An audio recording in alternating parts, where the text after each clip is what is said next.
Hi hello నమస్తే నేను మీ కాపిల్ల నరేష్ మీరు చూస్తున్నారు ఎగురం టీవీ యూట్యూబ్ ఛానల్. ఫ్రెండ్స్, ఈరోజు దసరా, అందరికీ విజయదశమి శుభాకాంక్షలు. విజయదశమి శుభాకాంక్షలతో మీకు టెట్ డిఎస్సికి సంబంధించినటువంటి కొంత ఇన్ఫర్మేషన్ అయితే చెప్పబోతున్నా. అంటే చాలామంది చాలా రోజుల నుంచి అడుగుతున్నారు. ఫస్ట్ ఆఫ్ ఆల్ అందరికీ సారీ అండి, ఎందుకంటే నా దగ్గర డిఎస్సికి సంబంధించినటువంటి అఫీషియల్ ఇన్ఫర్మేషన్ లేదు, ప్రిడిక్షన్ మాత్రమే ఉండే. సో అందు గురించి అని చెప్పేసి నేను ఇప్పటివరకు టెట్ డిఎస్సికి సంబంధించి నేనేం మాట్లాడలేదు. పక్కా ఇన్ఫర్మేషన్, పర్ఫెక్ట్ సమాచారం ఉంటేనే మీకు తెలియజేస్తే బాగుంటుంది. ఇక సగం సగం ముచ్చట చెప్తే మళ్ళీ సగం సగం అని చెప్పేసి ఆగిన. సో ఈరోజు మనకు పొద్దున్నే తెలిసింది కొంత పర్ఫెక్ట్ సమాచారం. సో దానికి సంబంధించినటువంటి అప్డేట్ డిఎస్సికి సంబంధించి అండ్ టెట్కి సంబంధించి క్లారిటీ వచ్చింది, డిఎస్సికి సంబంధించి ప్రిడిక్షన్ మాత్రమే. సో ఇవన్నీ కూడా ఈ వీడియోలో మాట్లాడుకుందాం. ఇక టెట్ డిఎస్సికి సంబంధించినటువంటి చూసినట్లయితే ఫస్ట్ టెట్ ఉంటుందా డిఎస్సి ఉంటుందా అనే డౌట్ ఉంది. అండ్ టెట్ ఉంటే ఎప్పుడు ఉంటుంది, ఎప్పటి వరకు క్లోజ్ అవుతుంది, డిఎస్సిలో ఎన్ని ఉద్యోగాలు ఉంటాయి, డిఎస్సి ఎప్పటి వరకు ఉండొచ్చు, మేము ప్రిపరేషన్లో మొదలు పెడితే ఏ విధమైనటువంటి ప్రిపరేషన్తో ముందుకెళ్ళొచ్చు అనే విషయాలపైన నేను ఈ వీడియోలో క్లారిటీ ఇస్తాను. ఇక టెట్కి సంబంధించినటువంటి అఫీషియల్ ఇన్ఫర్మేషన్ ప్రకారం టెట్ నోటిఫికేషన్ విడుదలకు సిద్ధంగా ఉన్నది. అయితే టెట్లో మొన్న వచ్చినటువంటి సుప్రీంకోర్టు గైడ్లైన్స్, సుప్రీంకోర్టు తీర్పు ఏదైతే ఉందో, ప్రజెంట్ పనిచేస్తున్నటువంటి టీచర్లకు కూడా టెట్ ఉండాలి అని ఏదైతే సుప్రీంకోర్టు తీర్పు ఉన్నదో దానికి సంబంధించి మార్పులు చేర్పులు ఏ విధంగా చేయాలి, ఏ విధమైనటువంటి మార్పులు ఉండాలి అని చెప్పేసి ప్రభుత్వానికి ఈ టెట్ నుంచి ప్రతిపాదనలు వెళ్ళినాయి. అయితే ప్రభుత్వం ఏ విధమైనటువంటి నిర్ణయం తీసుకుంటుంది, టీచర్లకు టెట్ పెట్టమంటదా మరి వద్దంటదా, మేము తర్వాత చూస్తాం దానికి సంబంధించి, మీరైతే పాత పద్ధతులనే టెట్ రిలీజ్ చేయండి అని చెప్తుందా అనే దానికోసం వెయిట్ చేస్తున్నట్టుగానైతే మనకున్నటువంటి సమాచారం. సో మనకున్న అఫీషియల్ సమాచారం ప్రకారం ఈ మంత్ ఎండింగ్ లోపే, లేదంటే ఈ 10-15 రోజులలోనే టెట్కు సంబంధించిన నోటిఫికేషన్ వచ్చేటువంటి అవకాశం అయితే కనిపిస్తుంది. మరి ఎలక్షన్ కోడ్ ఉంది కదా, సర్పంచ్ ఎంపీటీసీ ఎలక్షన్ కోడ్ ఉన్నది కదా, మరి ఇప్పుడు రావచ్చా అనే డౌట్ కూడా చాలామందికి ఉంది. చాలామంది కాదు, ఫస్ట్ నాకే అనిపించింది. కాకపోతే ఇది నియామక పరీక్ష కాదు, ఒకరికి ఉద్యోగాలు ఇచ్చేటువంటిది కాదు కాబట్టి ఇచ్చుకోవచ్చు అని చెప్పేసి కొంతమంది ఉన్నతాధికారులు అయితే చెప్పారు. ఎందుకు చెప్తున్నారంటే మొన్న సెట్ నోటిఫికేషన్ కూడా వచ్చింది. వాళ్ళు చెప్పినప్పుడు ఫస్ట్ నమ్మలేదు, కానీ సెట్ నోటిఫికేషన్ వచ్చింది, తెలంగాణ సెట్ నోటిఫికేషన్ వచ్చింది కాబట్టి సో ఈ టెట్ నోటిఫికేషన్ కూడా వచ్చేటువంటి అవకాశాలు అయితే ఉన్నాయి. సో టెట్కి సంబంధించి గైడ్లైన్స్లో ఏమైనా మార్పులు చేర్పులు ఉంటే వాటిని మార్పులు చేర్పులు చేసి, లేకపోతే డైరెక్ట్గా నోటిఫికేషన్ ఇవ్వడానికి సిద్ధంగా ఉన్నది. ఇక డిఎస్సికి సంబంధించి విషయానికి వస్తే ప్రతిసారి డిఎస్సికి ముందు టెట్ ఉండే అటువంటి అవకాశం ఉన్నది కాబట్టి, ఆ ఆనవాయితీ ఉన్నది కాబట్టి ఆ ఆనవాయితీని కొనసాగిస్తూనే టెట్ నోటిఫికేషన్ ఇవ్వడానికి ప్రభుత్వం సిద్ధమైంది.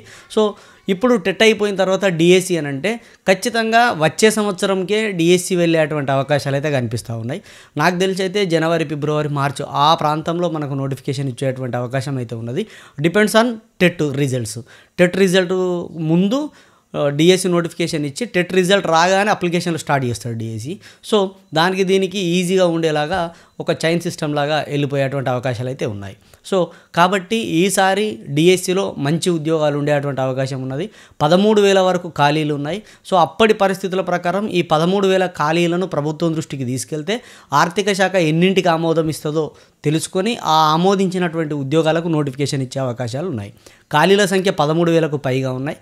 కానీ ఉద్యోగాలు ఎన్ని ఫిల్ చేస్తాడు అనేది మాత్రం ఖచ్చితంగా రిక్రూట్మెంట్ బోర్డుకి వరకు వచ్చేటువంటి ఆ సమయానికి రిక్రూట్మెంట్ బోర్డుకు ఆ సంఖ్య వచ్చేంత వరకు, ఆర్థిక శాఖ ఆమోదం తెలిపేంత వరకు క్లారిటీ అనేది ఎవరికి లేదు.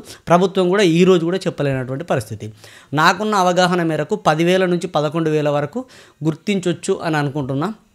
అందులో అధికంగా ఎస్జిటి ఖాళీలు మాత్రమే ఉంటాయని అనుకుంటున్నాను నేనైతే. ఎందుకొరకు అని అంటే మొన్న జరిగినటువంటి ప్రమోషన్ల వల్ల స్కూల్ అసిస్టెంట్ స్థాయి ఉద్యోగాలు అనేవి పెరిగినాయి. అంటే పెరిగినాయి మీన్స్ ఉద్యోగాలు ఆల్రెడీ ఫిల్ అయినాయి. 70%లో ఈ ప్రమోషన్ ఇస్తారు కాబట్టి ఇక 30% రిక్రూట్మెంటే కాబట్టి ఈ 30% రిక్రూట్మెంట్కి సంబంధించినటువంటి ఖాళీలు మాత్రమే ఉంటాయి. చాలామంది అభ్యర్థులు దీని గురించి కూడా మాట్లాడమని అడుగుతారు, 70-30 గురించి మాట్లాడండి అన్న అని. ఇది ప్రభుత్వం చేసినటువంటి ఒక పాలసీ, ప్రభుత్వం చేసినటువంటి ఒక నిర్ణయం, ప్రభుత్వం అనుసరిస్తున్నటువంటి ఒక విధానం. సో నేను ఒక టీచర్ అయి ఉండి, నేను అందులో ఎస్జిటి టీచర్గా నేను రేపు ప్రమోషన్ తీసుకునేటువంటి వ్యక్తిని అయి ఉండి అది తప్పైనా కూడా తప్పు అనేటువంటి పరిస్థితి నా దగ్గర లేదు. నా వ్యక్తిగతమైనటువంటి అడ్డంకి అది. సో దయచేసి నన్ను అర్థం చేసుకుంటారని అనుకుంటున్నా. ఆ విషయం పైన మాట్లాడాలని ఎంతున్నా, మీకు సపోర్ట్ చేయాలని నేను ఎంతున్నా, బహిర్గతంగా నేను మాట్లాడలేనటువంటి పరిస్థితి. నాకు కొన్ని లిమిట్స్ ఉంటాయి. రీసెంట్గా ఉద్యోగాలు వచ్చినటువంటి మన మిత్రులకు ఆ విషయం తెలుసు. మనం నిరుద్యోగిగా కానీ ఇండిపెండెంట్గా కానీ ఉన్నప్పుడు ఎంతైతే మాట్లాడతామో, ఉద్యోగంలోకి వచ్చిన తర్వాత ఒక ప్రభుత్వ సర్వెంట్గా, ఉద్యోగి అనకూడదు, నేను ఒక ప్రభుత్వ సర్వెంట్ను, ప్రభుత్వానికి సర్వీస్ చేసేటువంటి ఒక సర్వెంట్ని. నేను ఎంత మాట్లాడాలో నాకు ఒక లిమిట్ ఉంటుంది. ఆ లిమిట్ దాటి మాట్లాడడానికి వీలు ఉండదు. బయట ఉండేవాడు 100 మాటలైనా, నేను బయట ఉన్నప్పుడు 100 మాటలైనా నడిచింది. తెలంగాణ ఉద్యమంలో ప్రభుత్వాన్ని దుమ్మెత్తి పోసినాం. అప్పుడు తెలంగాణ ఉద్యమం జరిగినప్పుడు మస్తు చేసినాం. అంటే అప్పుడు ఉన్నటువంటి పరిస్థితికి అది కరెక్టు. కానీ ఈరోజు నేను యాజ్ ఏ టీచర్గా, అది కూడా మళ్ళీ స్కూల్ అసిస్టెంట్ ప్రమోషన్ తీసుకున్నటువంటి వ్యక్తిగా, నేను దీన్ని తప్పుపడితే, తప్పైనా కూడా తప్ప ఒప్ప అనేది అందరికీ తెలుసు. అది నేను చెప్పలేను. మళ్ళీ అన్నకి ఇట్లా అంటున్నాను అనుకోకూడదు. దయచేసి ఇది నా వ్యక్తిగతమైనటువంటిది కాబట్టి నేను దీని గురించి బహిర్గతంగా మాట్లాడలేను. సో 70% అదొక ప్రభుత్వం చేసినటువంటి జీవో, అది అప్పుడు చేసింది కదా అని అంటే నిజమే. ఎప్పుడు చేసినా ఇప్పటి పరిస్థితుల ప్రకారం దాన్ని మార్చాలి కదా అంటే ప్రభుత్వం మార్చాలనుకుంటే మార్చవచ్చు. నేను మార్చాలన్నదానికి వ్యతిరేకం కాదు, వద్దు అన్నదానికి వ్యతిరేకం కాదు. ప్రభుత్వం ఏ నిర్ణయానికి లోబడి ఉంటే ప్రభుత్వ సర్వెంట్గా నేను దానికి లోబడి ఉంటా. దయచేసి ఈ విషయం పైన నన్ను ఎక్కువ ఇబ్బంది పెట్టకూరి. నేను మీకు బ్యాక్ ఎండ్లో సపోర్ట్ చేయమంటే చేయడానికి సిద్ధమే, దేనికైనా సపోర్ట్ చేయడానికి సిద్ధమే. కానీ ముందుకొచ్చి నడిపించడానికి, ముందుకొచ్చి చేయడానికి నాకు వ్యక్తిగతంగా ఇబ్బంది. సో అందరికీ ఉపాధ్యాయ సంఘాల తరఫున కానీ, ఉపాధ్యాయ మిత్రుల తరఫున కానీ మీకు ఎలాంటి సపోర్ట్ కావాలన్నా చేయడానికి నా వైపు నుంచి సిద్ధమే. ఎందుకంటే మనం ఏదో రోడ్ల మీదకి వచ్చి కొట్లాడతలేం, మనం ఏదో ప్రజలకు వ్యతిరేకంగానో ప్రభుత్వానికి వ్యతిరేకంగానో చేస్తలేం. ఎప్పుడో జరిగినటువంటి దాన్ని కొద్ది మార్పులు చేర్పులు చేస్తూ అవకాశం ఇవ్వండి అని ప్రభుత్వం దృష్టికి తీసుకెళ్లేందుకు మాత్రమే ప్రయత్నం. సో మీరు చేస్తున్నది అదే. నా వంతు సహకారం ఖచ్చితంగా ఉంటుంది. కానీ తప్పు బట్టి ఇది తప్పు అని అనుకుంటూ ప్రభుత్వాన్ని నిందించుకుంటూ ఇట్లా చేసేటువంటి పరిస్థితి లేదు. నేను ఎప్పుడున్నా ఇట్లనే మాట్లాడతా. గత ప్రభుత్వం ఉన్నప్పుడు ఇట్లనే మాట్లాడినా, ఈ ప్రభుత్వం ఉన్నప్పుడు ఇట్లనే మాట్లాడతా. ఇప్పుడే కాదు, 9 సంవత్సరాల నుంచి నేను ఈ యూట్యూబ్ రంగంలో ఉన్న విద్యా సేవలో, సదా విద్యా సేవలో ఉన్న. ఇంకా 9 ఏళ్ళు కాదు, ఇంక 20 ఏళ్ళు అయినా కూడా నేను ఇట్లనే ఉంటా. కాబట్టి కొద్దిగా ఆలోచిస్తూ నన్ను అర్థం చేసుకుంటానని అనుకుంటున్నా. సో ఖాళీలకు సంబంధించినటువంటి సంఖ్య అనేది తక్కువనే ఉన్నది. అసలు నేను మాట్లాడాల్సింది ఒకటి, కానీ ఇంకో దానికి సబ్జెక్ట్కి వెళ్ళిపోయినా సరే, అయినా పర్లేదు, ఒకదానిపైన క్లారిటీ ఇచ్చిన అనుకుంటున్నా స్కూల్ అసిస్టెంట్లకు సంబంధించి. ఎందుకంటే నాకు వేది ఉన్నది, నాకు కూడా పాపం మళ్ళీ ఖాళీల సంఖ్య తక్కువనే కనిపిస్తుంది. మళ్ళీ ప్రతి జిల్లాకు వచ్చేసరికి అక్కడ biological science and physical science, maths ఇవి చూస్తే ఏళ్ళ మీద లెక్క పెట్టే ఖాళీలు, లక్షల నిరుద్యోగులు ఉంటారు, వేలల నిరుద్యోగులు ఉంటారు. కనీసము ఒక జిల్లాలో 5,000 10,000 మంది ఉంటారు. ఏంది ఇది అని నాకు కూడా అనిపించింది. కాబట్టి ఆ వేదతోటే మాట్లాడినా. నాకు లేదని కాదు, నాకు ఉన్నది. కాబట్టి అర్థం చేసుకుంటారని అనుకుంటున్నాను. ఈసారి స్కూల్ అసిస్టెంట్లకు సంబంధించినటువంటి ఖాళీలు కూడా కొద్దిగా తక్కువనే ఉంటాయి. అండ్ పీఈటీకి సంబంధించి చాలామంది అడిగారు. సో పీఈటీకి సంబంధించినటువంటి ఖాళీలు కూడా ఈసారి కొద్దిగా ఎక్కువనే ఉన్నట్టుగానైతే కనిపిస్తూ ఉన్నది. కానీ ఎన్ని ఫిల్ చేస్తారనేది తెలియదు. మనకు ఖాళీల సంఖ్య ఎక్కువ ఉన్నప్పటికీ ప్రభుత్వం ఇచ్చేటువంటి ఆమోదితాన్ని బట్టి, ఆర్థిక శాఖ ఆమోదితాన్ని బట్టే ఫిల్ చేస్తారు కాబట్టి.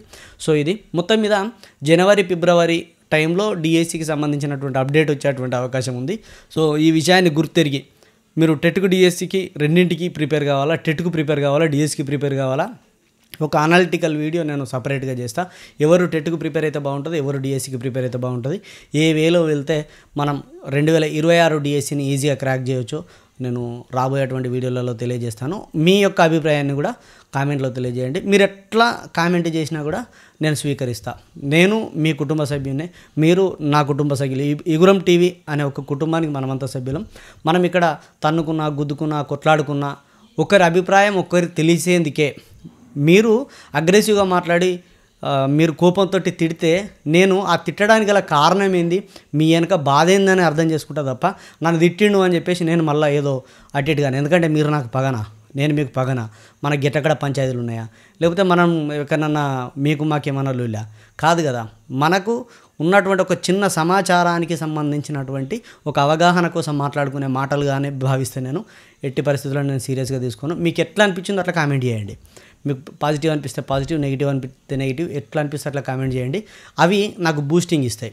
నేను మంచి చేసినప్పుడు బాగా చేసినా అని, నేను తప్పు చేసినప్పుడు మీరు తిడితే ఆగో నేను ఎటో పోతుంది నా ట్రాకు అని చెప్పేసి నాకు అర్థమవుతుంది. అంతేగాని ఇక పాజిటివ్గానే ఎత్తురు అని అంటే నేను చేసేది నెగిటివ్గా ఉన్నా మీరు పాజిటివ్ కామెంట్ చేస్తే నేను మొత్తం నెగిటివ్ అయిపోతా, అంటే నా మెంటాలిటీ కూడా మారిపోతుంది. సో అట్లాంటిది కాకుండా మీకు ఎట్లా అనిపిస్తే అట్లా కామెంట్లో తెలియజేయండి.